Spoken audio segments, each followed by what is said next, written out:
Alrighty, ladies and gentlemen, welcome back to another edition of Purple Raiders Sitdown here on 91.1 WRMU. I'm your host, Jacob Buttar, and today I'm joined by senior wide receiver Tyrell Sanders. Tyrell, thanks for stopping by, man. No problem. Thanks for having me. Yes, sir, Tyrell. We'll get right into it here. So after going a perfect 10-0 in the regular season once again, it's finally here, first round of the postseason where you guys will be facing off against the Alfred State Pioneers. Now that you're in the postseason, what's the mentality as this team goes for the Stag? The mentality doesn't change. So it's just another game. So we just go into the game like we did the last 10, going in to win with the same mentality that it's just the next game, and we just focus on from there.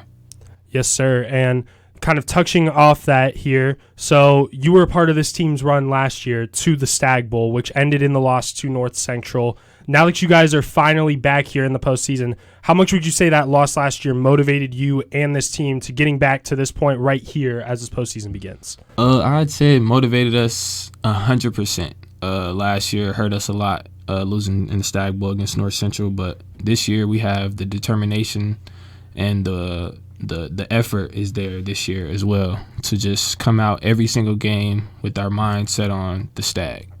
So we just take it a game at a time, but ultimately the Stag is the goal.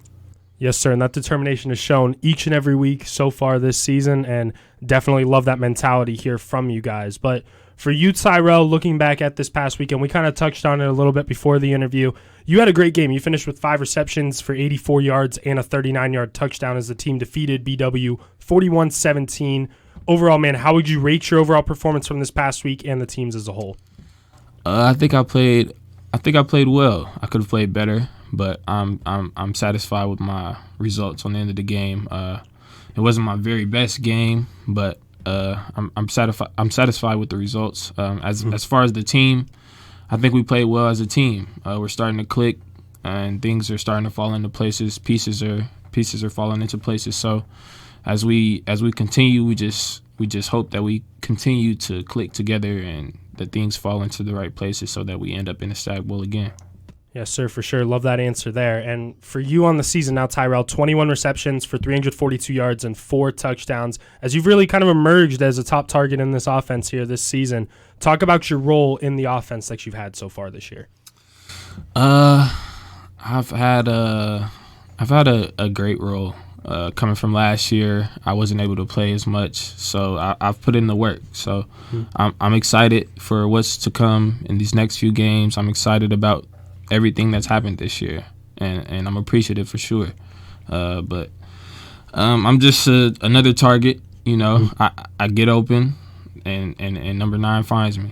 So that's all I can say on that one. Yes, sir. You and Braxton Plunk have definitely developed a big connection, kind of like what we were talking about, too, on those deep balls here, too, this season. It's been very fun to watch you run those deep routes, Tyrell. Thank you so much. Yes, sir. And so I asked Nick Turner the same question last week when he was in here, but each day you're in a receiver's room with arguably the greatest receiver in school history, Wayne Ruby Jr. What's it like lining up with him every day, and what have you been able to learn from Wayne? Man, I take it in every day. You know, watching Wayne, I've gotten better at my game. Mm-hmm. You know, I was once behind Wayne. Mm-hmm. You know, so it's a blessing. I learn from Wayne every day. We talk all the time. We're in the same film room together, as you said, mm-hmm. and we're on the field together. And we talk about the things that we see on the field. We talk about route interpretation. We talk about how to catch the ball and how to do this and that. So it's a lot to learn from him, and I pick his brain a lot. Yes, sir. He's definitely a great resource to have, I would imagine, and it's definitely showing for all the receivers here this year in the receiver room. And so, Tyrell, like a good amount of your teammates, you're actually from outside the state. You're from Indianapolis. So I like to ask some of the guys not from Ohio this question, but how did you find out about Mount Union and what made you want to be a Purple Raider?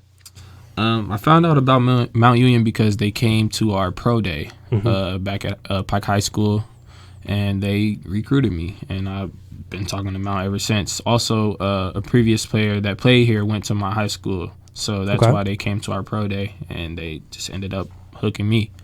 So after that, I've been wanting to be a Purple Raider ever since, and yeah.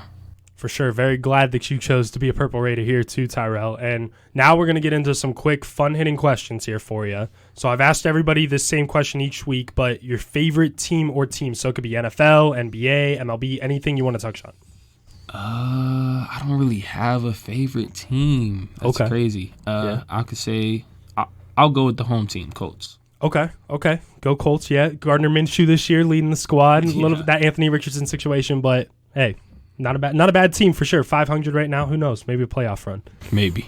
Alrighty, go-to hobby here for you, Tyrell. Go-to hobby, I'd have to say bowling. Okay, bowling. What's your high score? My high score right now is 230. Very good. Much better than myself. Mad respect for that one. You.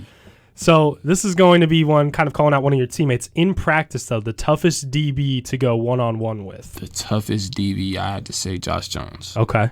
That one would make sense right there. Now, if you could catch a pass from any quarterback at any level not named Braxton Plunk, who would it be? It could be past or present, too. At any level? Yep. I'd say Tom Brady. Okay. Definitely got to get it from the GOAT, TB12. Got to get it from the GOAT. Yes, sir. And last one, if not football, what sport would you be playing at Mount? I'd definitely be playing basketball. Okay. I'm a bit of a hooper. When intramural comes around, I'm definitely hooping. Yes, sir. Basketball. Got to keep an eye on those intramural hoops then for it. For all the listeners back at home, we got to keep an eye on Tyrell for the intramurals. For sure. I'm 3-0. There you go. 3-0. There you go. Last question here now for you, Tyrell. If this team is able to win the next 5 games and be crowned national champions for the 14th time in school history, what would that mean to you? It would mean the world to me because I've been here for 4 years, and this is my emerging year, and I've been working. My head's been down. I've been working all this time. So for the team and for myself, it'd be a big accomplishment for us to finally get this done, noticing that we haven't won in a while. Mm-hmm. So I feel like this is the team that can really get it done if we just really lock in and gel together. So it would mean a lot to not only us but to the school as well. So yes, sir. I love how you touched on it right there. Your hard work's definitely paying off this year, Tyrell. Thank you so much for stopping by. I appreciate your time and good luck. Thank you for having me. Thank you. Yes, sir. Thank you all for listening to another edition of Purple Raiders Sit Down. We're just moments away from kickoff.